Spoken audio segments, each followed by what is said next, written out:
चलिए भाई, तो अपन शुरुआत करते हैं। अब एचसीवी के क्वेश्चन नंबर 21 से chapter 29 electric field and potential का क्वेश्चन नंबर 21।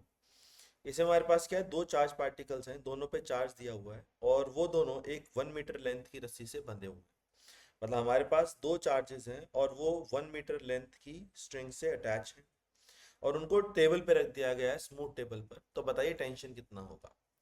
तो सबसे पहले अगर हम बात करें तो क्योंकि दोनों सेम चार्जेस हैं तो दोनों एक दूसरे को रिपेल करेंगे और दोनों बाहर जाना चाहेंगे इलेक्ट्रोस्टैटिक फोर्स की वजह से। उस वजह से रस्सी टाइट होगी और रस्सी टाइट होगी तो रस्सी उन पर अंदर की तरफ टेंशन लगाएगी। और क्योंकि नेट एक्सटर्नल फोर्स जीरो है तो इसका मतलब पूरा सिस्टम रेस्ट पर रहेगा, और पूरा सिस्टम रेस्ट पर रहेगा तो हर इंडिविजुअल चार्ज भी रेस्ट पर रहेगा। इससे मतलब जो टेंशन इन द स्ट्रिंग होगी वो कुल मिला के electrostatic force that is k q one q two by are square के बराबर होगी। बस हमें उसी की वैल्यू निकालनी है। के की value 9 into 10 raise power 9, Q one की value 2 into 10 raise power minus 8, Q two की वैल्यू भी 2 into 10 raise power minus 8 divided by are square which is 1।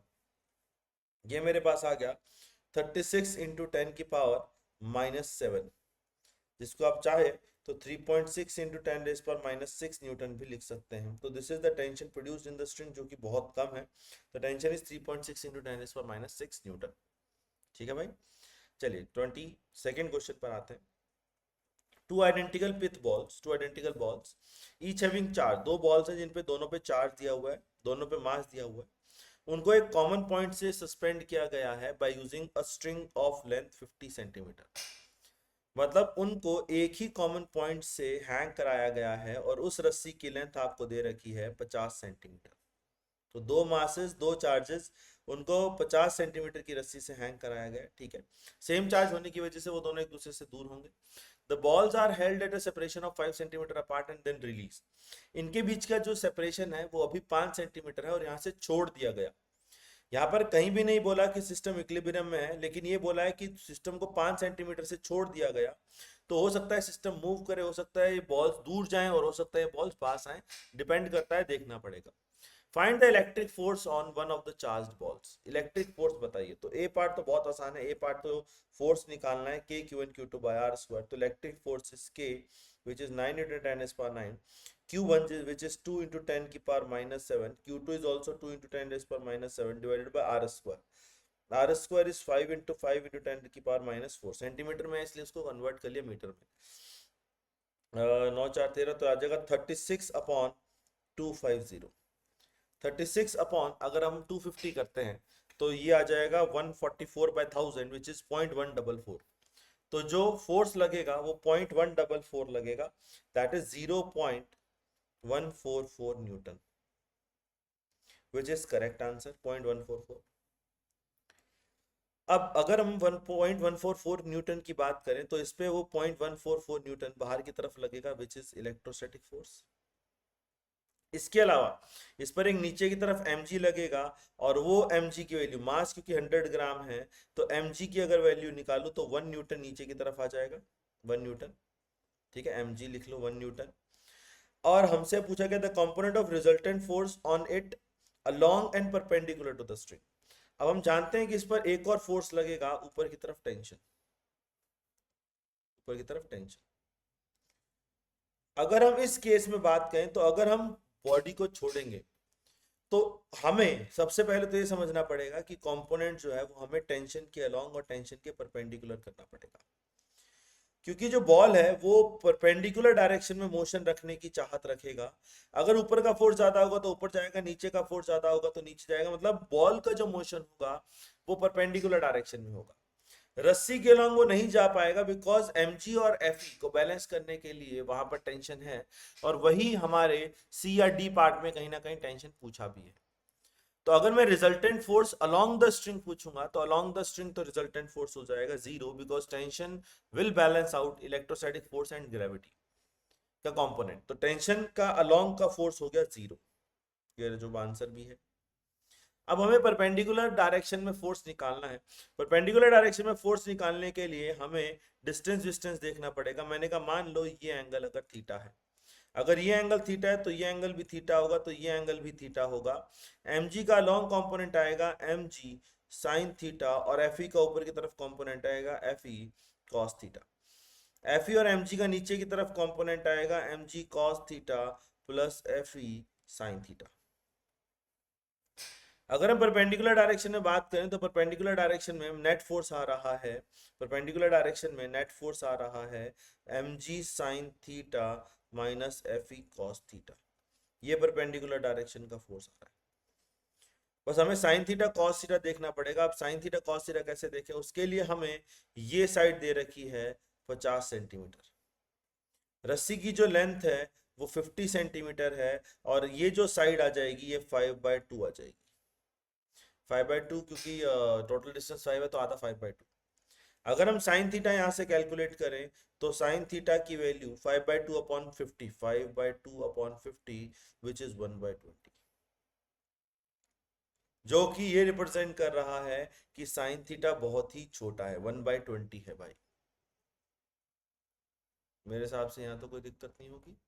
1/20 की अगर मैं बात करूं तो 1/20 बहुत ही स्मॉल अमाउंट ऑफ फोर्स हो गया, मतलब साइन थीटा इज बहुत छोटा, ठीक। 1/20 इज अ स्मॉल वैल्यू, यहाँ तक कोई दिक्कत तो नहीं है भाई। एक मिनट रुकना। ठीक है, थोड़ा सा आगे बढ़ते हैं, ठीक। अगर हम perpendicular to the string net resultant force की बात करें तो हम वो निकाल रहे हैं भाई, resultant force perpendicular to the string. Sine theta 1/20 आ गया। एम की वैल्यू की बात करूं, एम 100 ग्राम है तो एम जी 1 हो जाएगा, 1 इंटू 1/20। माइनस एफ ई की बात करें तो F E 0.144 into cos theta. अब साइन थीटा अगर 1/20 है तो कॉस थीटा होगा अंडर रूट ऑफ 1 माइनस 1/400, जिसके अप्रॉक्सीमेट वैल्यू आप चाहें तो 1 भी कंसिडर कर सकते हैं। इसके अप्रॉक्सीमेट वैल्यू आप 1 भी कंसिडर कर सकते हो, ठीक। अब ये हमारा नेट परपेंडिकुलर फोर्स आ गया।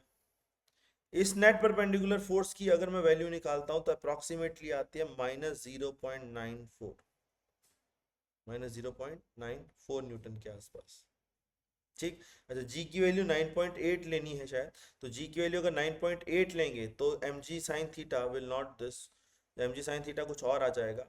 एम जी साइन थीटा की अगर मैं वैल्यू निकालूंगा तो m g sine theta will be, m है 1/10, जी की वैल्यू 9.8 और साइन थीटा 1/20 माइनस 0.144, तो 9.8 डिवाइडेड बाय 200 की अगर बात करूं तो 0.049 माइनस 0.144 अगर कर दें तो ये -0.095 आ रहा है। माइनस आने का मतलब मैंने गलत माना है, एफ ई कॉस थीटा ज्यादा होगा, मतलब net perpendicular force upward direction में जाएगा। 0.095 Newton, 0.095 Newton away from the other charge, that is upward direction. ये बिल्कुल सही है।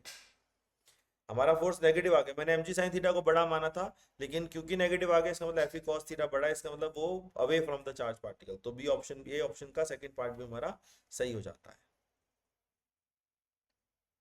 यहाँ तक क्लियर है भाई? आगे बढ़ा जाए, चलिए C part, B part, C part sorry, B part complete हो गया, ए पार्ट कंप्लीट हो गया। सी पार्ट क्या है? The tension in the string. अब टेंशन इन द स्ट्रिंग तो बहुत आसान है, टेंशन इन द स्ट्रिंग आप इजीली देख सकते हैं। Tension is m g cos theta plus F E sine theta, जो कि यहाँ आपको दिख रहा होगा। टेंशन की value m g cos theta plus F E sine theta. M g की अगर मैं बात करता हूँ तो एम 1/10 है, जी 9.8, कॉस थीटा को लगभग 1, एफ ई की बात करें तो 0.144 और साइन थीटा 1/20। बस अब इसको सॉल्व कर लीजिए। पहला टर्म तो बन गया 0.98 और दूसरा टर्म बस हमें डिवाइड करना है 0.144 डिवाइडेड बाई 20, और उसमें अगर हम 0.98 ऐड कर दें तो ये वैल्यू 0.9872 आती है, 0.9872 न्यूटन के आसपास, जिसको इसने 0.986 भी कंसिडर किया हुआ है। भगवान जाने क्यों 0.986 कंसिडर किया हुआ है। एचसीवी में ऐसे दिक्कत आएगी कि आपके आंसर्स अप्रॉक्सीमेट आएंगे, ठीक है ना भाई। तो अप्रॉक्सीमेट आंसर्स के लिए तैयार रहिएगा। तो ये हमारी वैल्यू आ रही है 0.9872, जिसको उसने 0.986 लिया हुआ है। तो सी ऑप्शन भी हमारा अप्रॉक्सीमेट मैच हो रहा है, ठीक। जी के लिए 9.8 लिया, फिर भी पता नहीं क्यों मैच नहीं हो रहा।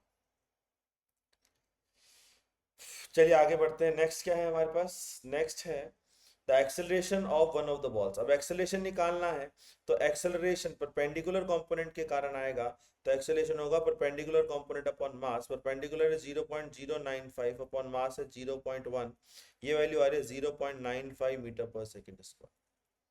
0.95 metre per second square perpendicular to the string and going away from the other charge.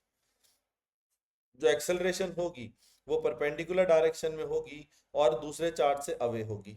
ये बात तो हम ऑलरेडी जानते हैं। ठीक, तो ये हमारे तीनों पार्ट यहाँ सॉल्व हो जाते हैं। इसी के साथ क्वेश्चन नंबर 22 भी समाप्त। नेक्स्ट क्वेश्चन पर आता है 23 पर। ये भी सेम ऐसे है, two identical pith balls are charge by rubbing against one another. इसमें थोड़ा सा अलग है, हमने दो आइडेंटिकल बॉल्स लिए और उनको चार्ज कर दिया बाय रबिंग वन अनदर। एक दूसरे के साथ रब करने पर होगा क्या कि एक पर प्लस आ जाएगा और एक पर माइनस आ जाएगा। मतलब इसमें एक पर प्लस और एक पर माइनस चार्ज ऐसा आया गया है और उनको एक रॉड से टांगा गया है 20 मीटर सेंटीमीटर की रस्सी से, लेकिन उनके सस्पेंशन पॉइंट के बीच में डिफरेंस 5 है। मतलब इसमें डायग्राम कुछ और बनेगा।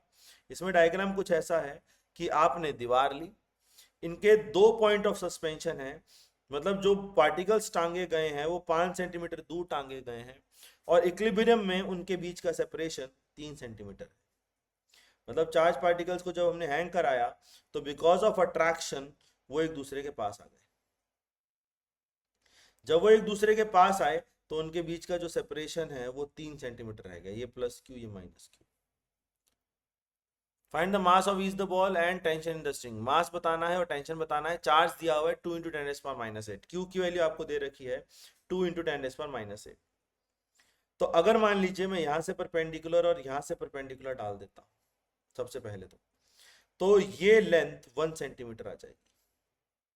ये लेंथ 1 क्यों आएगी? क्योंकि ये 3 है तो बाकी बची हुई 1 और 1 बचेगी बाय सिमेट्री।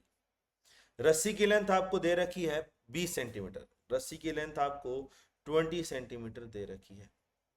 इससे आप चाहें तो ये एंगल थीटा निकाल पाएंगे। साइन थीटा की वैल्यू अगर आप निकालेंगे तो साइन थीटा की वैल्यू अगेन 1/20 आ जाएगी। तो कॉस थीटा को नियरली 1 मान सकते हैं।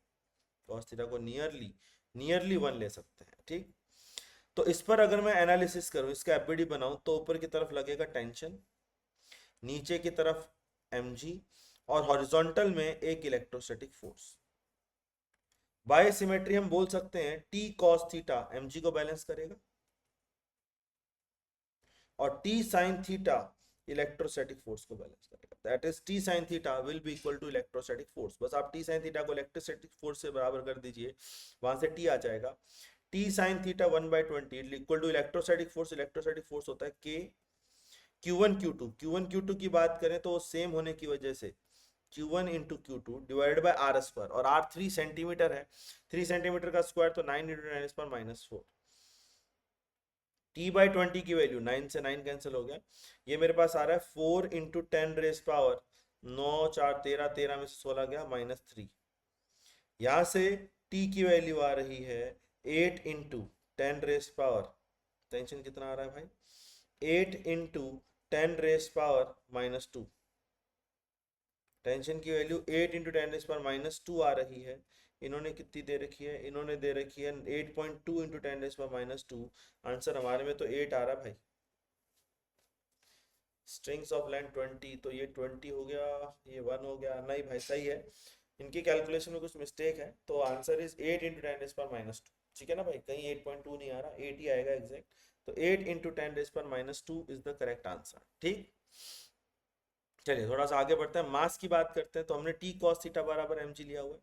t की बात करें तो t की अप्रोक्सीमेट वैल्यू 8 × 10⁻², cos थीटा की approximate value 1 equal to mass m ले लेते हैं और g की अप्रोक्सीमेट वैल्यू 9.8।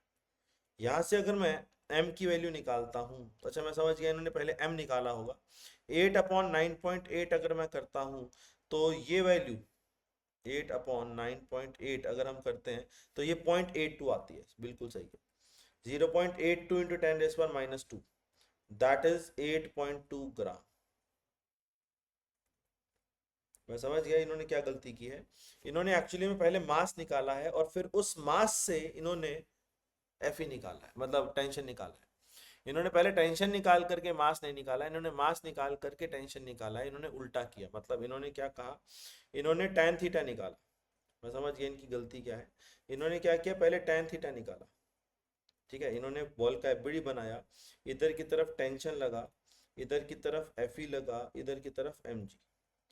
तो इन्होंने क्या कहा, t sin थीटा बराबर Fe, t cos थीटा बराबर mg, और इनको डिवाइड कर दिया। यहाँ से tan थीटा बराबर Fe/mg आया, तो m की value F E by G tan theta, जिसको approximately F E by G sine theta भी लिख सकते हैं क्योंकि एंगल बहुत स्मॉल है। m की वैल्यू एफ ई की value k q1 q2 by r square, तो 9 इंटू 10⁻9, q1 की वैल्यू 2 इंटू 10⁻8, q2 की value 2 into 10⁻8 divided by r square, 9 into 10⁻4 into g की वैल्यू 9.8 और साइन थीटा की वैल्यू 1/20। इसमें जो जो कट रहा है वो काट देते हैं, तो ये आ गया 4 इंटू 2 अपॉन 9.8, और 10 की पावर की बात करें तो 9 4 13 और एक 9 4 13 और एक 14, 14 में से 16 गए तो 10⁻²। ये m की वैल्यू आ रही है, तो जिसको आप लिख सकते हो 80 इंटू 10⁻³ अपॉन 9.8। यहाँ से m की वैल्यू अगर आप निकालोगे 80 अपॉन 9.8 करें तो ये वैल्यू 8.16 आ रही है, विच इज 8.2 ग्राम। फिर उन्होंने m के लिए 8.2 ग्राम निकाली, m के लिए 8.2 ग्राम आई, तो यहाँ से उन्होंने बोला t cos थीटा बराबर mg। यहाँ से उन्होंने क्या बोला, t cos थीटा बराबर mg। t की वैल्यू cos थीटा की वैल्यू 1, m की वैल्यू 8.2 इंटू 10⁻³ और g की वैल्यू 9.8 लेने की बजाय अब 10 ले लिया, तो उन्होंने कहा देखो t की वैल्यू आ रही है 8.2 इंटू 10⁻²। बट ये गलत है क्योंकि g की वैल्यू अगर वो 9.8, यहाँ 9.8 ले रहे हो हर जगह, तो यहाँ पे भी 9.8 लेनी चाहिए। टेंशन की वैल्यू 8.2 नहीं आ रही, 8 इंटू 10⁻² आ रही है एग्जैक्ट। ठीक है भाई, तो इसके आंसर्स में कुछ करेक्शंस हैं, आई होप आप जानते हैं। ठीक है, थोड़ा आगे बढ़ते हैं। Two small spheres each having a mass 20 gram are suspended from a common point. ये फिर से वही क्वेश्चन आ गया वैसा ही। By two insulating strength of strings of length 40 centimetre, the spheres are identically charged. Identical charge मतलब अब की बार सेम चार्ज है, and the separation between the balls at equilibrium is found to be 4 centimetre. मतलब इसमें वही कहानी है कि दो बॉडीज को, चार्ज पार्टिकल्स को हैंग करा दिया गया और इक्विलिब्रियम में अब की बार ये बोल दिया गया है कि इक्विलिब्रियम में उनके बीच का जो डिस्टेंस है वो 4 सेंटीमीटर है। रस्सी की लेंथ 40 सेंटीमीटर है भाई, ऐसा क्वेश्चन में दिया है। ठीक है भाई, ये 2 सेंटीमीटर है। इसका मतलब कुल मिला के जो एंगल बनेगा वो बहुत ही स्मॉल बनेगा, एज सेम एज प्रीवियस। ठीक, ये थीटा बहुत स्मॉल बनेगा। Find the charge on each sphere पे चार्ज बताइए। बस सिंपल सा क्वेश्चन, जैसे अभी मैंने थोड़ी देर पहले डिराइव किया था। टी कॉस थीटा एमजी को बैलेंस करेगा और टी साइन थीटा इलेक्ट्रोस्टैटिक को बैलेंस करेगा, तो फिर वही आपने इक्वेशन लिख ली, वहां से फिर tan थीटा आ गया क्योंकि अब की बार टेंशन नहीं चाहिए, तो tan थीटा बराबर F E by m g. तो यहाँ से अब की बार चार चाहिए, तो एफ ई बराबर लिख सकते हैं एफ ई बराबर एम जी टैन थीटा। सबकी वैल्यू रख दीजिए, आंसर आ जाएगा। इलेक्ट्रोस्टैटिक फोर्स होता है के 9 × 10⁻⁹। Q1 Q2 मेरे को चाहिए, divided by r square. R इनके बीच का 4 सेंटीमीटर है, तो आर स्क्वायर आ जाएगा 16 × 10⁻⁴ बराबर एम जी।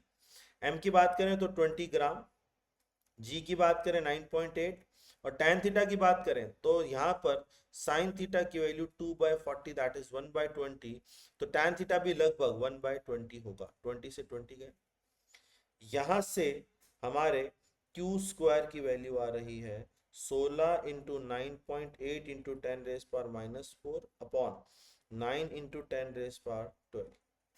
ये वैल्यू आ रही है भाई। इसका बस आप अंडर रूट ले लीजिए तो आपका आंसर आ जाएगा। आंसर में 10⁻16 आएगा, तो 10 ये दोनों तो मिलकर हो जाएंगे 10⁻8। बस हमें इसी का रूट लेना, तो 16 into 9.8, 16 into 9.8, 16 into 9.8 divided by 9, ये 17.42 आ रहा है। 17.42 का अगर रूट लें तो 4.17 आता है, तो इससे एग्जैक्ट वैल्यू आ रही है क्यू के लिए 4.17 इंटू 10⁻8 कूलम। ठीक है भाई, आई होप ये क्वेश्चन क्लियर है। Next, two identical pitch balls each carrying a charge Q R suspended from a common point. भाई सब एक जैसे क्वेश्चन चल रहे हैं, दो रस्सियों से टांग दिए गए, रस्सियों की लेंथ एल है। यहाँ पर हमारे पास क्या है, दो पार्टिकल वही सेम, इनको एल लेंथ की रस्सी से टांग दिया गया, M mass charge Q, M mass charge Q. ठीक है भाई, find the mass of each ball if the angle between the string is 2 theta. अगर angle in between the string 2 theta है, मतलब आधा एंगल अगर थीटा है, तो बताइए इसका मास कितना होगा। अगर मैं इस डिस्टेंस की बात करूं तो ये डिस्टेंस आ जाता है एल साइन थीटा, तो ये डिस्टेंस भी आ जाता है एल साइन थीटा। ये दोनों इलेक्ट्रोस्टैटिक फोर्स लगाएंगे, नीचे mg फोर्स लगेगा, और ये अपन 10 बार डिराइव कर चुके हैं अभी तक, तो एफ ई बराबर आता है mg tan थीटा। ये भी अपन बहुत बार डिराइव कर चुके हैं, है ना। एफ ई की बात करें तो एफ ई को लिख सकता हूँ k Q1 Q2 divided by r square, और r है 2l साइन थीटा का whole square, equal to m g tan theta.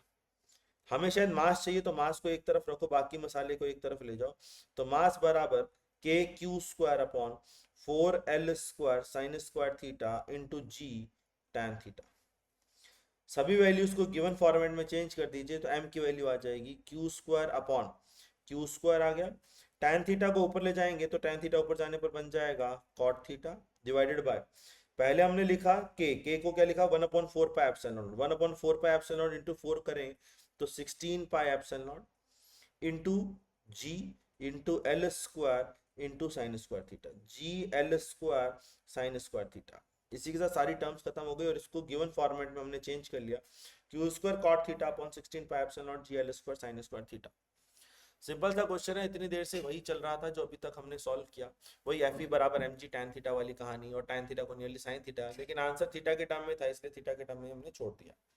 A particle having charge q is placed directly below and at a separation of 10 centimeter of a bob of a simple pendulum. Particle having charge q is placed directly below and at a separation of 10 centimeter from the bob of a simple pendulum at rest. The mass of the bob is 100 gram. What charge should the bob be given so that the string becomes loose? मतलब क्या कहना चाह रहा है, एक रस्सी से एक पार्टिकल बांधा हुआ है और इसी के जस्ट नीचे 10 सेंटीमीटर नीचे एक चार्ज रखा हुआ है, जिस चार्ज की वैल्यू है, जिस क्यू की वैल्यू है 2 × 10⁻⁴। अब उसने बोला बताइए इसका चार्ज क्यू डैश कितना हो ताकि रस्सी लूज हो जाए। अब रस्सी लूज होगी क्यों, इसके रिपल्शन की वजह से इस पर इलेक्ट्रोस्टैटिक फोर्स ऊपर लगेगा, और अगर इसका इलेक्ट्रोस्टैटिक फोर्स mg के जस्ट बराबर हो जाए या उससे बड़ा हो जाए तो रस्सी लूज हो जाएगी। यानी अगर लूज करवाना है तो electrostatic force should be equal to just equal to mg।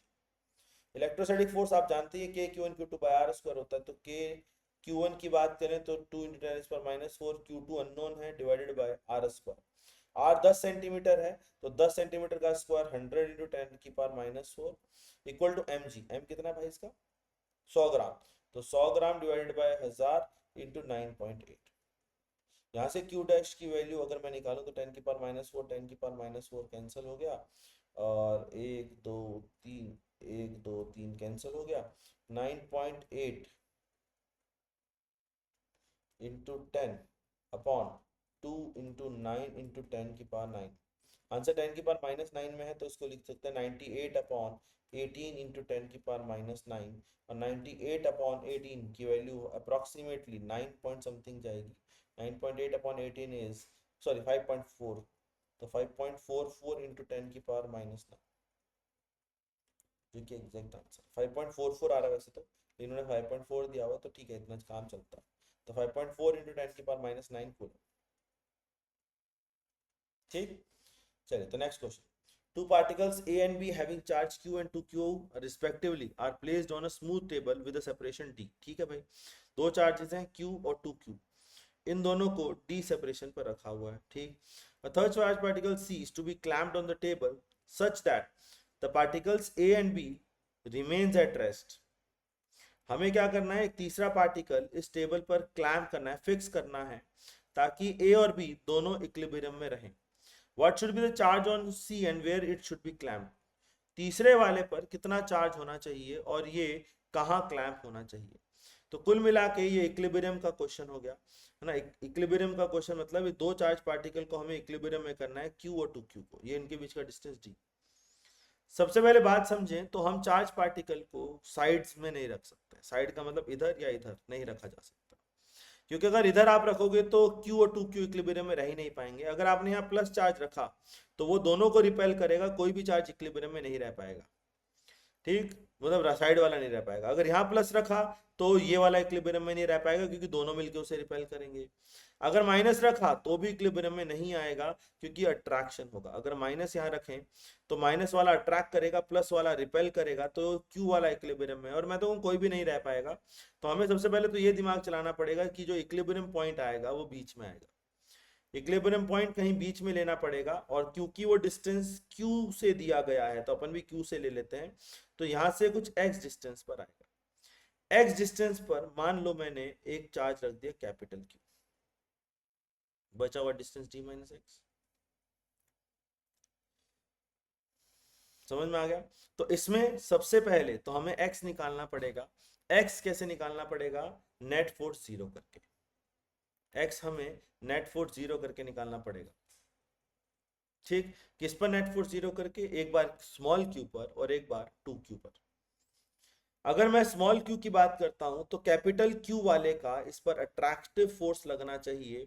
2q वाले का इस पर रिपल्सिव ऑलरेडी है, तभी इक्विलिब्रियम में रह सकता है। और 2q वाले पर भी इसका अट्रैक्टिव होना चाहिए और q वाले की वजह से तो रिपल्सिव है, तभी इक्विलिब्रियम में रह पाएगा। इसका मतलब कुल मिला के q जो है, कैपिटल q जो है, वो दोनों को अट्रैक्ट कर रहा है। कैपिटल क्यू अगर दोनों को अट्रैक्ट कर रहा है, वो तभी अट्रैक्ट कर सकता है जब उस पर चार्ज नेगेटिव हो। मतलब कुल मिला के क्यू हमारा नेगेटिव चार्ज बॉडी होना चाहिए। ये नेगेटिव होगा तभी दोनों पॉजिटिव को अपनी तरफ अट्रैक्ट करेगा और तभी उनका रिपल्सिव और इसका अट्रैक्टिव फोर्स बैलेंस हो पाएगा।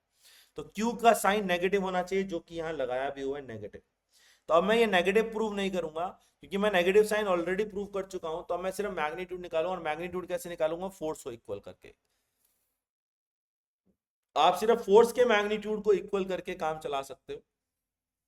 फोर्स के मैग्नीट्यूड में 2q पर लगने वाले दो फोर्स होंगे, सॉरी q पर लगने वाले दो फोर्स होंगे, एक 2q की वजह से, एक कैपिटल q की वजह से। 2q की वजह से फोर्स लगेगा k q1 q2 upon r square which is d square, और कैपिटल q की वजह से लगेगा k q1 q2 by r square. Similarly 2q पर जो फोर्स लगेगा वो q की वजह से k q1 q2 by r square, लेकिन कैपिटल q की वजह से लगेगा k q1 q2 divided by d minus x का होल स्क्वायर। ये फोर्सेस की वैल्यू है। अगर आप ध्यान से देखो तो दोनों में LHS की टर्म सेम आएगी। LHS की टर्म ऑलरेडी क्यों की सेम आनी चाहिए, आनी भी चाहिए, क्योंकि दोनों फोर्सेस एक दूसरे पर इक्वल एंड अपोजिट लगाएंगे। कैपिटल सॉरी स्मॉल क्यू का 2q पर और 2q का स्मॉल q पर फोर्स सेम लगेगा। इसका मतलब राइट हैंड साइड की टर्म्स भी बराबर होनी चाहिए। राइट हैंड साइड की टर्म्स को अगर मैं बराबर करता हूं तो मेरे पास इक्वेशन आती है k q q by x square बराबर k 2q divided by d minus x का whole square. K q q cancel हो गया, यहाँ से d माइनस एक्स आ गया √2x, d आ गया √2 प्लस 1x, तो x की वैल्यू आ गई d अपॉन √2 प्लस 1।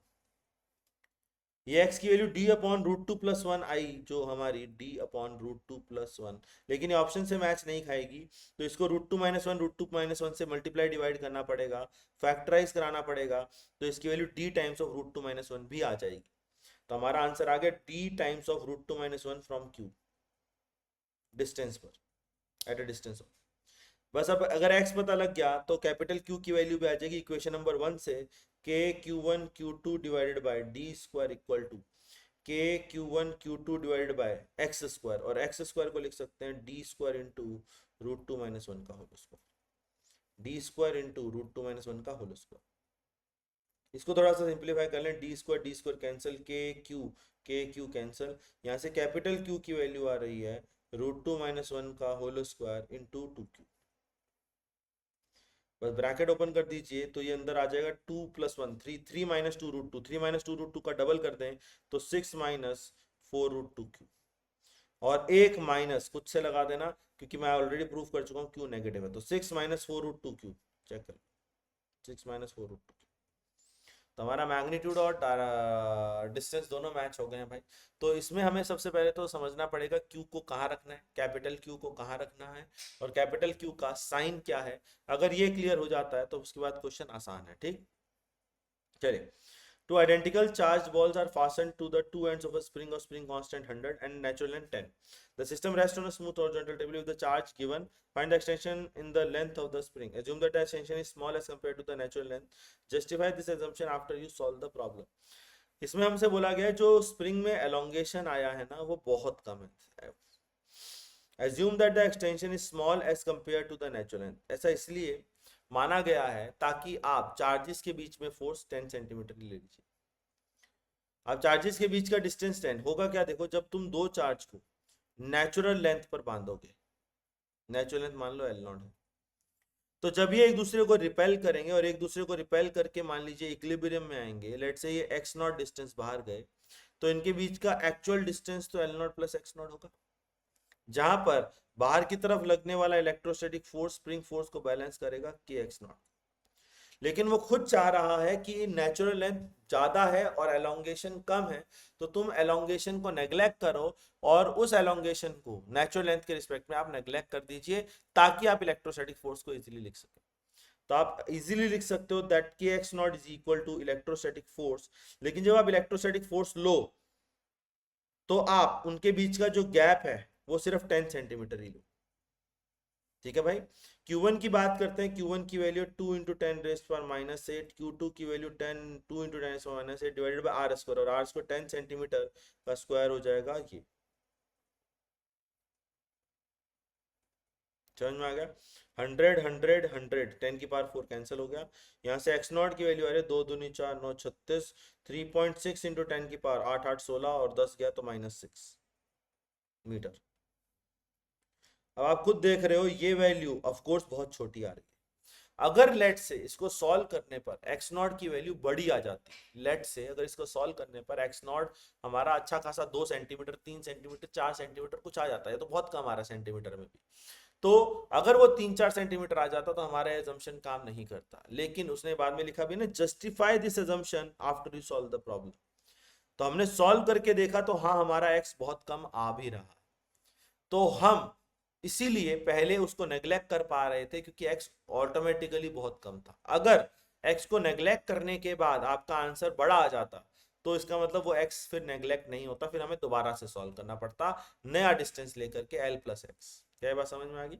लेकिन उसने पहले ही बोल दिया था कि एज्यूम कर लो ताकि हमें मेहनत ना करनी पड़े। ठीक, चलिए next question. A particle A having charge is held fixed on a horizontal table. A second charge of particle 80 gram is equilibrium stays in equilibrium on the table at a distance of 10 centimetre. इसमें हो क्या रहा है, यहाँ पर हमारे पास एक charge है Q1, इसको तो फिक्स किया गया है, लेकिन दूसरा चार्ज जो इससे 10 सेंटीमीटर की दूरी पर रखा गया है ये भी इक्विलिब्रियम में है।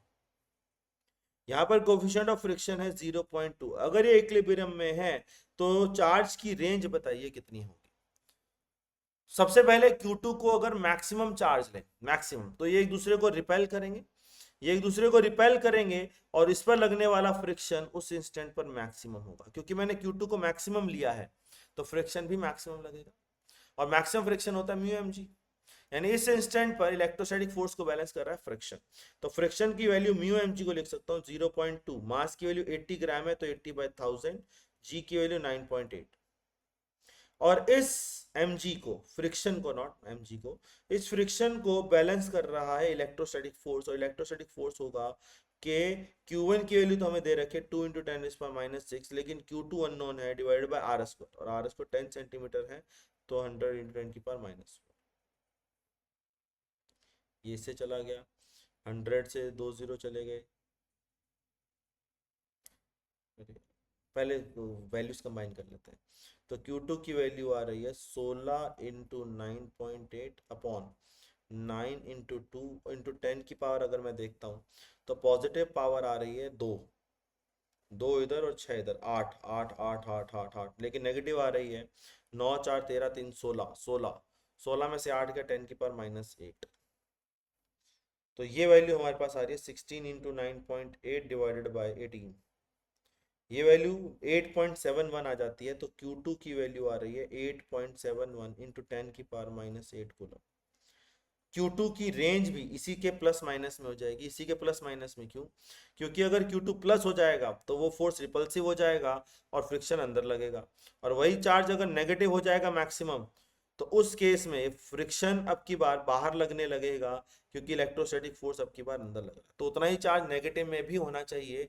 तो पॉजिटिव से लेकर नेगेटिव तक इतना चार्ज की रेंज आ जाएगी।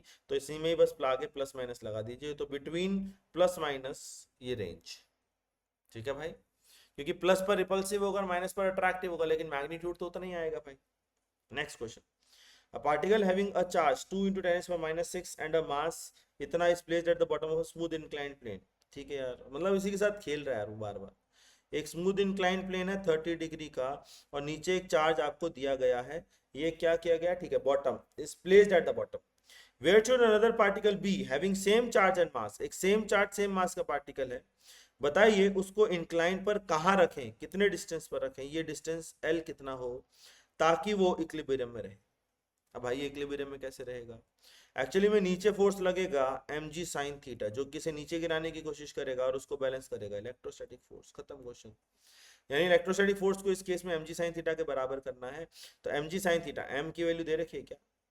m 100 ग्राम दे रखा है, तो 100 ग्राम है तो m 100/1000, g की वैल्यू 9.8, साइन थीटा की वैल्यू 1/2, और इसको बैलेंस करेगा इलेक्ट्रोस्टैटिक फोर्स के Q1 Q2 दे रखा है क्या? 2 इंटू 10⁻⁻6, Q2 भी 2 into 10⁻6 divided by r square. 1 2 1 2, यहाँ से एल स्क्वायर की वैल्यू आ रही है, l square is 9 into 2 divided by 9.8। ये तो हो गई कॉन्स्टेंट्स की वैल्यू, 9 इंटू 2 माइनस 9.8। और अगर मैं 10 की पावर की बात करूँ तो 10 की पावर 10 इधर चला जाएगा, -12 इधर है, तो 10 की पावर -2 आएगा। ठीक, ये वैल्यू आ रही है 9 इंटू 8 डिवाइडेड बाय 9.8,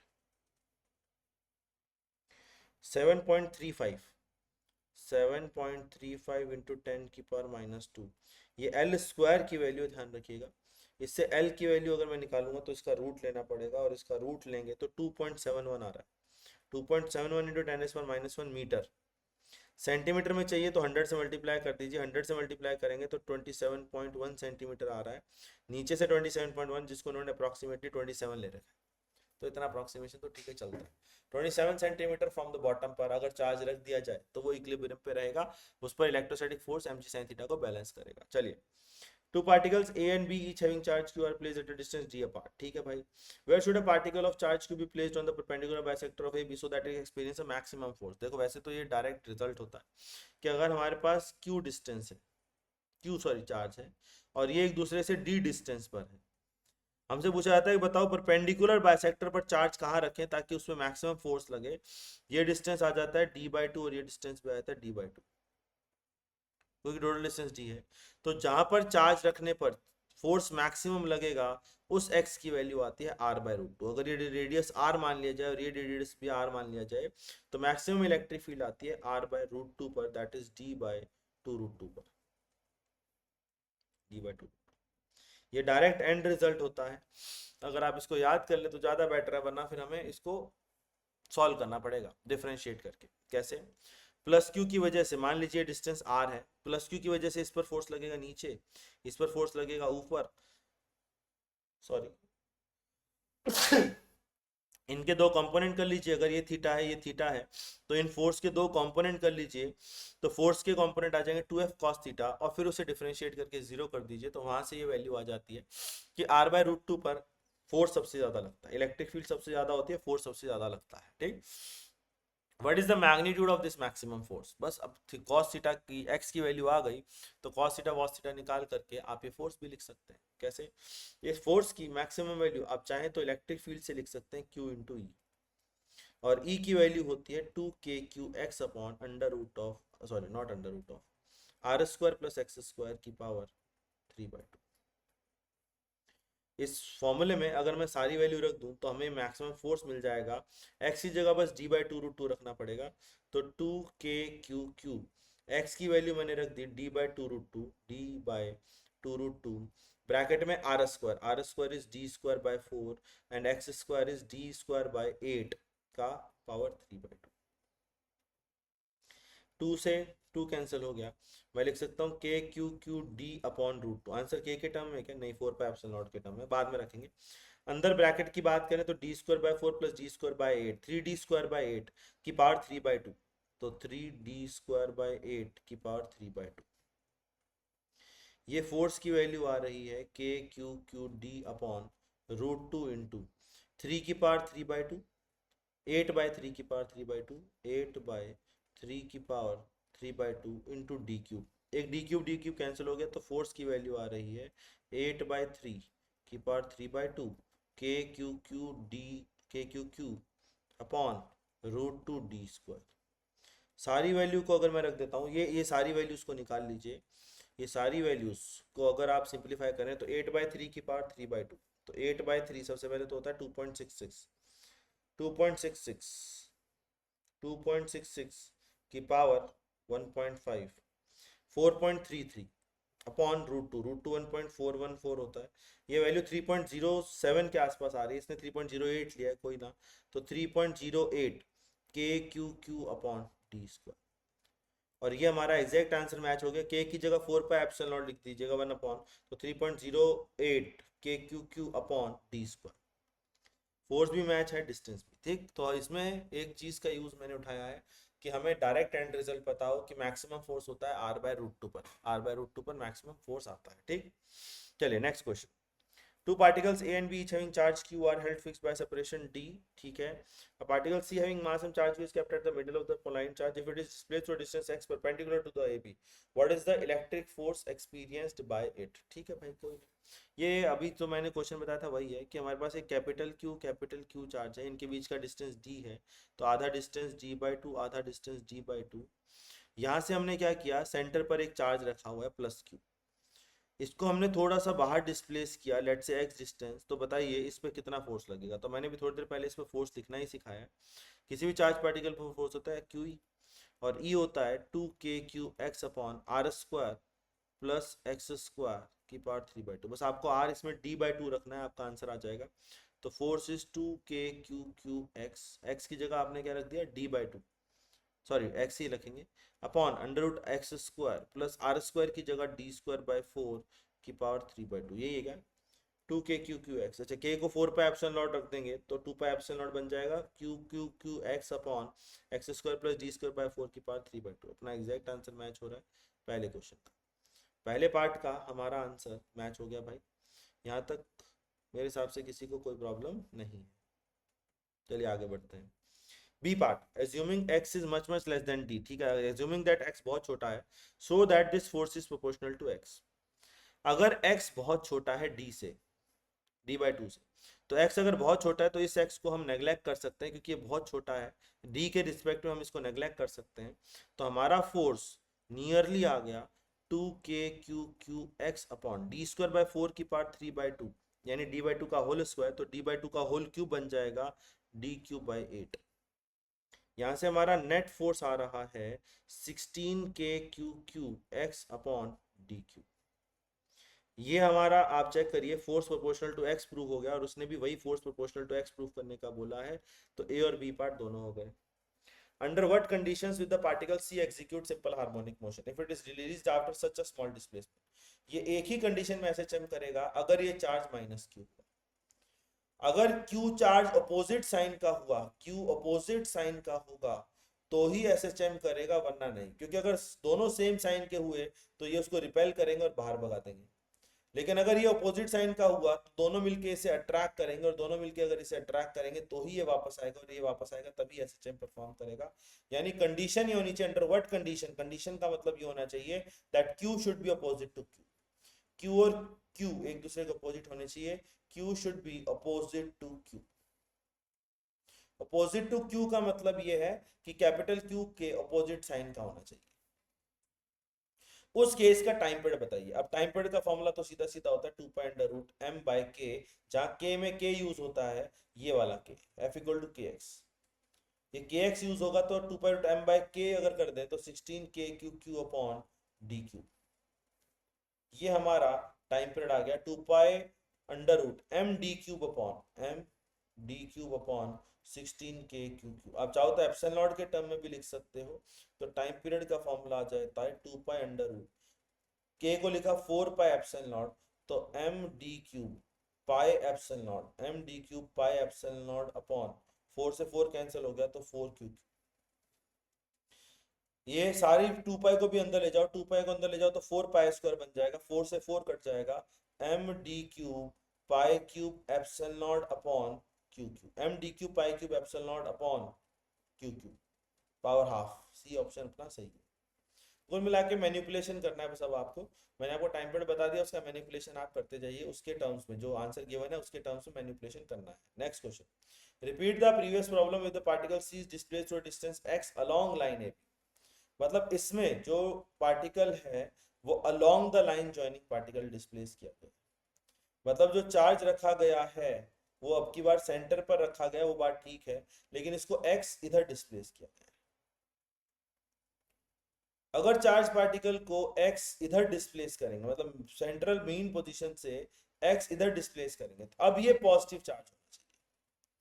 अब ये पॉजिटिव चार्ज क्यों होना चाहिए? क्योंकि अगर ये पॉजिटिव होगा तो ही इसे रिपल्शन मिलेगा, और इसे रिपल्शन मिलेगा तो ही ये वापस आएगा। ये डिस्टेंस बचेगा d/2 माइनस एक्स, और वो डिस्टेंस बचेगा d/2 प्लस एक्स। अगर मैं इस पार्टिकल पर नेट फोर्स लिखूं तो कैपिटल Q की वजह से फोर्स होगा K capital Q upon d/2 minus x का होल स्क्वायर, माइनस दूसरे वाले की वजह से K Q1 Q2 by d/2 plus x का होल स्क्वायर। दोनों पॉजिटिव डायरेक्शन में होने की वजह से माइनस होंगे। बस अब हम इसे सिंप्लीफाई करेंगे, K Q1 Q2 1 upon d minus x का whole square plus 1 upon d/2 plus x का होल स्क्वायर, तो d/2 प्लस एक्स का whole square minus d/2 minus x का whole square upon d/2 plus x का whole square multiplied by d/2 minus x का whole square. बस simplify करो, answer निकालो। तो यहाँ से नेट फोर्स हमारा आ जाता है K Q1 Q2। अच्छा, एप्सिलॉन नॉट के टर्म में तो K को भी रिप्लेस ही मार डालो यार, 1/4 pi epsilon not Q1 Q2 बाद में करते हैं, एक पहली बात है पहले ही कर लो। ऊपर न्यूमरेटर में करोगे a प्लस बी का whole square minus a minus B का होल स्क्वायर, तो वो बन जाएगा 4ab, तो 4d/2 x अपॉन नीचे वाले में बन जाएगा a प्लस बी का whole square a minus B का होल स्क्वायर, तो a square minus B square का whole square d square by 4 minus X square का होल स्क्वायर। 4 से 4 कैंसिल हो गया, तो यहाँ से नेट फोर्स हमारा आ गया Q1 Q2 x d upon Q1 Q2 d into x upon 2 pi epsilon not d square by 4 minus X square का होल स्क्वायर। अब एसएचएम प्रूफ करने के लिए f प्रोपोर्शनल टू x आना चाहिए, लेकिन f प्रोपोर्शनल टू x में नीचे भी x है, नीचे x को कैसे नेगलेक्ट मारेंगे? फिर वही x बहुत छोटा है d से, मतलब हमने जो डिस्प्लेस किया बहुत छोटा डिस्प्लेस किया, बहुत छोटा डिस्प्लेस किया, तो नेट फोर्स आ गया k q d x upon नीचे आ गया 2 पाई epsilon not d square by 4 का होल स्क्वायर, तो d की पावर 4 बाय 16, और 16 ऊपर चला गया। यहाँ से नेट फोर्स हमारा आ रहा है 2 कैंसिल हो गया, तो 8q x अपॉन एक d कैंसिल हो गया पाई एप्सिलॉन नॉट dq। ये हमारे लिए k की तरह काम करेगा, और अगर ये k है तो टाइम पीरियड को आप डायरेक्ट लिख सकते हो 2 pi root m by k, तो time period is 2 pi under root m by k, और k की जगह आप वो मसाला रख दो, तो 8q upon pi epsilon not dq। ये 2 पाई बाहर अच्छा नहीं लग रहा है इनको शायद, तो अंदर ले गए तो 4 पाई स्क्वायर बन गया, तो 4 pi square m epsilon naught पाई d क्यूब अपॉन 8q। इसको बस सिंप्लीफाई कर लो यार, टाइम पीरियड आ गया under root m epsilon naught pi cube d cube upon 2q। ये है m epsilon naught pi cube d cube upon 2q। Check कर, ठीक है ना भाई? बस मैनिपुलेशन करना है आपको, नेट फोर्स देखना है दोनों चार्ज की वजह से, उनको माइनस कर करके आपको इसको बस आगे फर्दर सिंप्लीफाई करना है, ठीक है ना भाई? चलिए थोड़ा आगे बढ़ते हैं, नेक्स्ट क्वेश्चन पर आते हैं। The electric force experience by a charge of इतना इज इतना, find the magnitude of electric field. सीधा सीधा क्वेश्चन है, F बराबर Q। अगर किसी चार्ज को इलेक्ट्रिक फील्ड में रख देते हैं तो उस पर फोर्स F बराबर Q ही लगता है। F दिया हुआ है, Q दिया हुआ है, E आ जाएगा। F है 1.5 इंटू 10 की पावर माइनस 3, Q है 1 into 10 raise power minus 6 into E। यहाँ से E की वैल्यू आ रही है 1.5 इंटू 10 की power 3। Electric field is 1.5 into 10 raise power 3 newton per coulomb. Newton per coulomb तो अपने आप आ जाएगी ना भाई, E होता है F बाई Q, F की यूनिट न्यूटन और इसकी यूनिट कूलम, तो Newton per coulomb, F by Q खत्म। तो 1.5 into 10 power 3 newton per coulomb, direct question, ठीक है। Two particles A and B having charges of इतना and इतना are held fixed at a separation of 20. Locate the point on the line A where the electric field is 0, the electric potential is 0. इसमें हमारे पास क्या है? दो charge particles हैं जिसपे charge है, एक पे चार्ज है 2 इंटू 10 रेज पर माइनस 6, और दूसरे पे चार्ज है -4 इंटू 10 रेज पर माइनस 6। हमसे वो पूछा है पहले तो कि वो पॉइंट ढूंढो जहां इलेक्ट्रिक फील्ड 0 होगी। अब इलेक्ट्रिक फील्ड 0 ढूंढने के लिए आपको पता होना चाहिए इलेक्ट्रिक फील्ड इस केस में बीच में 0 नहीं होगी। जब चार्जेस का साइन सेम होता है, जब चार्जेस सेम साइन के होते हैं तो इलेक्ट्रिक फील्ड 0 होती है बीच में।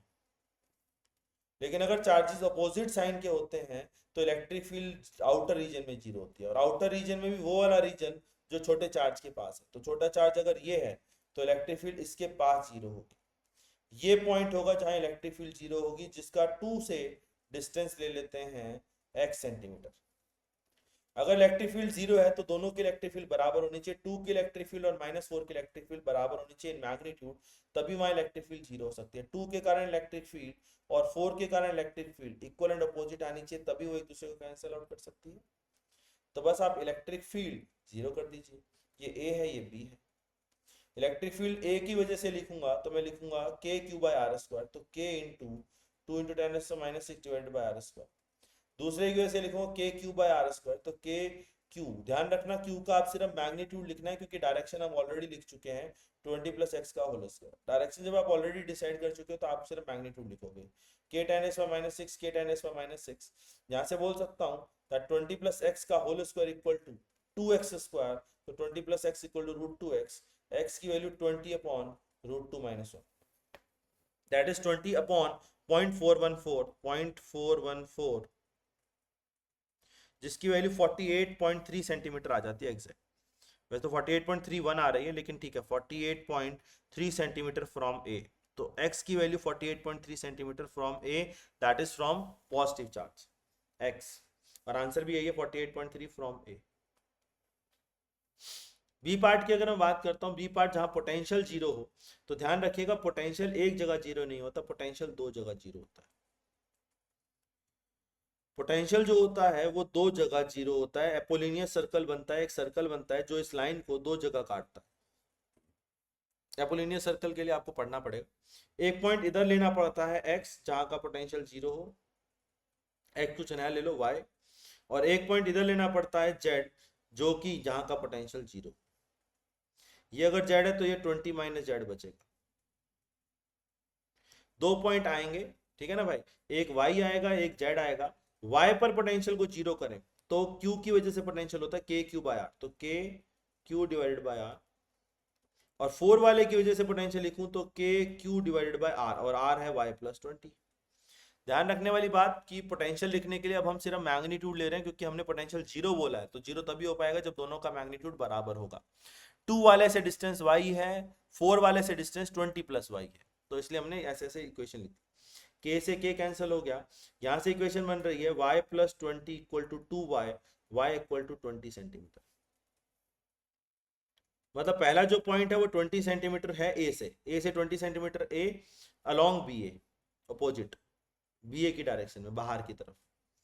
z की बात करें तो k क्यू बाय आर, तो k क्यू बाय z, और दूसरे वाले की वजह से k 4 × 10⁻⁶ divided bye 20 - z, k ये कैंसिल हो गया। यहाँ से इक्वेशन बन रही है 20 - z इक्वल टू 2z, यहाँ से z की वैल्यू आ रही है 20/3 अलोंग ए बी, ए से अलोंग ए बी, बी की तरफ, तो 20/3 ए से ए बी की तरफ और 20 सेंटीमीटर ए से बी ए की डायरेक्शन में। तो दोनों आंसर हमारे मैच हो गए, ए और बी दोनों पार्ट के तीनों आंसर मैच हो रहे हैं भैया। आगे बढ़ते हैं, नेक्स्ट क्वेश्चन पर आते हैं। A point charge produces an electric field of magnitude इतना at a distance of 40 centimetre. Point charge दिया हुआ है, हमें पता होना चाहिए कि एक पॉइंट चार्ज की जो इलेक्ट्रिक फील्ड होती है वो होती है k⁻r²। एक पॉइंट चार्ज की इलेक्ट्रिक फील्ड होती है k⁻r², बस उसी को रखना है और क्यू निकालना है। इलेक्ट्रिक फील्ड की वैल्यू हमें दे रखी है 5, k की वैल्यू होती है 9 × 10⁻⁹, q की वैल्यू हमें नहीं पता, r², r 40 सेंटीमीटर है तो 40 सेंटीमीटर का स्क्वायर 1600 × 10⁻⁴। यहाँ से q आ रहा है 5 × 16 × 10⁻², 5 × 16 × 10⁻² × 9 × 10⁻9। आंसर 10⁻11 के टर्म है तो 80/9, 80/9 की अप्रोक्सीमेट वैल्यू 8.88, तो q की वैल्यू यहाँ से मेरी आ रही है 8.89 × 10⁻11, इसने 8.9 दिया हुआ है × 10⁻11, बात एक ही है, सही आंसर है बिल्कुल, है ना। तो दिस इज करेक्ट, है ना। तो Q की वैल्यू के लिए हमें डायरेक्ट फॉर्मूला याद होना चाहिए इलेक्ट्रिक फील्ड का, k⁻r²।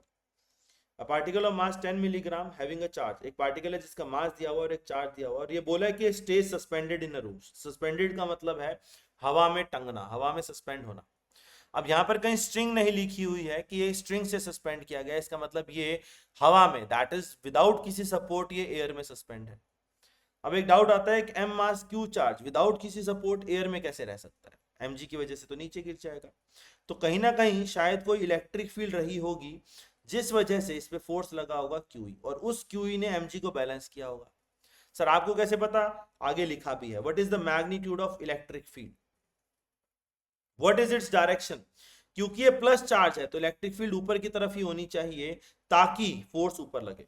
तो अपवर्ड डायरेक्शन में इलेक्ट्रिक फील्ड होनी चाहिए, डायरेक्शन तो अपवर्ड हो गई। पहले तो ये क्लियर हो गया। और अब उसकी मैग्नीट्यूड बताएं तो मैग्नीट्यूड भी आसान है, क्योंकि हमें क्यूई को अब किसके बराबर करना है, mg। तो पहले उसने फोर्स निकलवाया क्यूई और क्यूई को mg के बराबर कर दिया, ई की वैल्यू आ गई। तो ई की value mg by q, m है 10 मिलीग्राम, तो 10 मिलीग्राम में होता है 10 की पावर -6 ग्राम केजी। जी की value 9.8 divided by Q, Q की वैल्यू की अगर बात करता हूँ, क्यू की वैल्यू 1.5 इंटू 10 की पावर -6, 10 की पावर -6 से 10 की पावर -6 गया 98 अपॉन 1.5, और 98 अपॉन 1.5 के अप्रॉक्सीमेट वैल्यू 60 के आसपास आएगी, 65.33। तो 65.3 ये हमारी इलेक्ट्रिक फील्ड की वैल्यू आएगी न्यूटन पर कूलम। चेक कर लो भाई, सीधा सीधा फोर्स का क्वेश्चन है, mg बराबर क्यू और उसके बेसिस पर आपको सॉल्व करना है। तीन identical charges having a value are placed at the corner of equilateral triangle, find the electric field and potential at the centre line. बिल्कुल आसान क्वेश्चन है। तीन चार्जेस हैं जो कि एक इक्विलेटरल ट्रायंगल पर रखे हुए हैं और हमें सेंट्रॉइड पर इलेक्ट्रिक फील्ड और पोटेंशियल बताना है। तीन चार्जेस हैं जो कि एक दूसरे से इक्विलेटरल ट्रायंगल पर रखे हैं। सेंट्रॉइड पर सबसे पहले इलेक्ट्रिक फील्ड की बात करें तो वो तो नॉर्मल है, जीरो आ जाएगी। तीनों फोर्सेस इक्विलेटरल ट्रायंगल बनाएंगे, तीनों फोर्सेस के बीच में angle, not forces, electric field, तीनों चार्जेस की इलेक्ट्रिक फील्ड के बीच में एंगल 120 120 120 आएगा, जिस वजह से नेट रिजल्टेंट ई जीरो आ जाएगा। तो ई नेट तो आ जाएगा जीरो, जिसको सॉल्व करने की जरूरत नहीं है, हम एनालिटिकली देख सकते हैं। नेट पोटेंशियल की बात करें तो नेट पोटेंशियल निकालना पड़ेगा। अगर साइड लेंथ ए है तो एज की साइड सेंटर से सेंट्रॉइड से दूरी आती है a बाय √3। तो एक चार्ज का पोटेंशियल होगा के क्यू बाय आर, और आर है a बाय √3, दैट इज √3 के क्यू बाय ए। ये एक का पोटेंशियल है।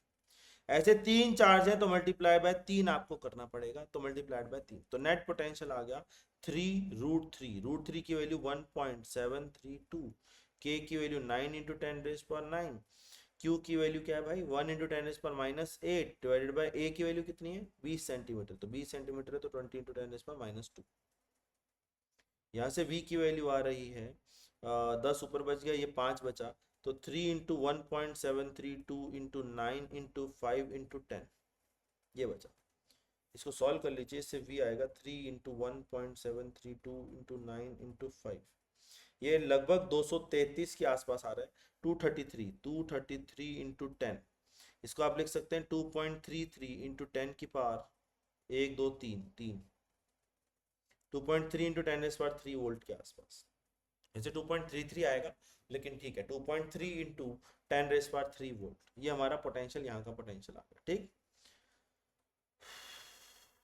नेक्स्ट क्वेश्चन हमारे पास क्या है, positive charge Q is distributed uniformly over a circular ring of radius r। ठीक है, a particle having a mass m and a negative charge q is placed on its axis at a distance x from the center। एक positive charge q है जिसको एक r radius के ring पर बांध दिया गया, मतलब रेडियस को दे दिया गया, यहाँ से एक x डिस्टेंस पर एक -q चार्ज है जिसका मास m है। Assuming find the force on the particle, ये फोर्स बताइए। अरे बिल्कुल आसान क्वेश्चन है, रिंग की वजह से इलेक्ट्रिक फील्ड पता होनी चाहिए। रिंग की वजह से इलेक्ट्रिक फील्ड होती है के क्यू एक्स अपॉन वही सेम r² + x² की पावर 3/2। अगर रिंग की वजह से इलेक्ट्रिक फील्ड पता है तो फोर्स भी पता है, फोर्स होता है क्यू ई, तो इसमें क्यू मल्टीप्लाई कर दीजिए, तो के Q x upon r² + x² की पावर 3/2। फिर वही force proportional to x, if x is much less than r find the time period of oscillation. ये वही कहानी हो गई दो पार्टिकल वाली। मतलब अगर x बहुत छोटा है तो इस x को नेग्लेक्ट कर दीजिए, तो फोर्स की वैल्यू अप्रॉक्सीमेटली आ जाती है k Q x upon r³। ये हमारे लिए k की तरह काम करेगा, f = kx, तो टाइम पीरियड का सीधा सीधा फॉर्मूला 2.√m/k, और k की जगह रख दो के क्यू डिवाइडेड बाय r³। अब फिर वही, इसको 2π अच्छा नहीं लग रहा, 2π को अंदर ले गया तो टाइम पीरियड आ गया √4π² इंटू mr³ अपॉन के क्यू को क्यू इंटू 4πε0, जिसकी वैल्यू आ रही है √16π³ ε0 mr³ अपॉन क्यू। तो 16π³ ε0 mr³ अपॉन क्यू, बिल्कुल सही आंसर है, आंसर हमारा मैच आ रहा है। ठीक है ना भाई। लास्ट 40th क्वेश्चन पर आते हैं। 40th क्वेश्चन में क्या है, rod of length has the total charge Q distributed uniformly along its length, it is bent in the shape of a semi circle. हमारे पास क्या है, एक क्यू चार्ज और एल लेंथ की रॉड थी, इसको हमने एक सेमी सर्कल में कन्वर्ट कर दिया।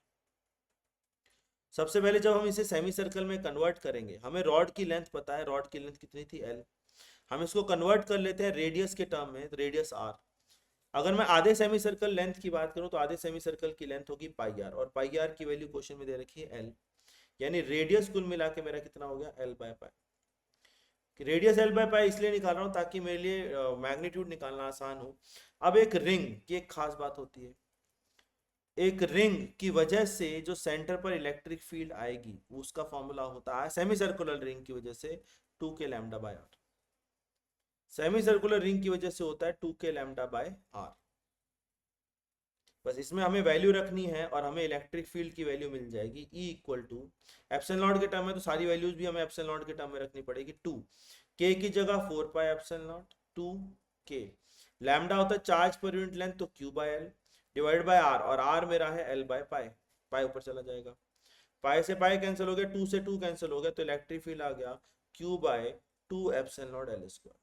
Electric field is Q by 2 epsilon naught L square. ये direct 2k lambda by R एक एंड रिजल्ट होता है जो कि क्लास में बताया जाता है। एक अल्फा एंगल, मैं आपको एक एंड रिजल्ट बताता हूँ, एक अल्फा एंगल की रिंग की वजह से, अगर अल्फा एंगल की रिंग हो तो इसकी वजह से जो इलेक्ट्रिक फील्ड आती है वो इसके एंगल बाइसेक्टर पर आती है, और वो इलेक्ट्रिक फील्ड का फॉर्मूला होता है 2k lambda by r sine alpha by 2। 2k lambda by r sine alpha by 2, ये इसका एंड रिजल्ट आता है। यहाँ पर अल्फा की वैल्यू 180 डिग्री है, तो आप चाहें तो अल्फा 180 डिग्री नीचे रख सकते हैं, और अल्फा 180 रखेंगे तो sign alpha bye 90, alpha by 2, alpha by 2 मतलब अल्फा 90, तो साइन 91 हो जाएगा, तो answer direct 2k lambda by r लिख सकते हैं इलेक्ट्रिक फील्ड। ठीक है भाई, इसके साथ 40th क्वेश्चन भी समाप्त होता है। अब नेक्स्ट के जो क्वेश्चंस हैं वो हम नेक्स्ट वीडियो में लेकर आएंगे, तब तक के लिए हमारे साथ जुड़े रहिएगा। टाटा।